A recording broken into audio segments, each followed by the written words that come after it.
प्रेम के नशा तोहरा सर पर ऐसन चढ़ल बा कि तू सारा सीमा लांग के वो अखंडानंद के बेटे से प्यार कर बैठ लू,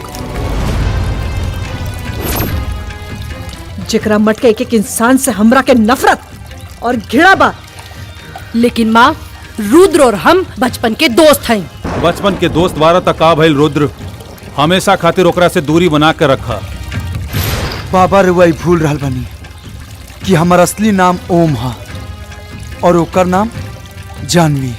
ओम जानवी, ओम जानवी, ओम जानवी, वो 12 साल पुराना जिंदगी रहे, लेकिन अब तोहरा के ई प्रेम से दूर होके के पड़ी।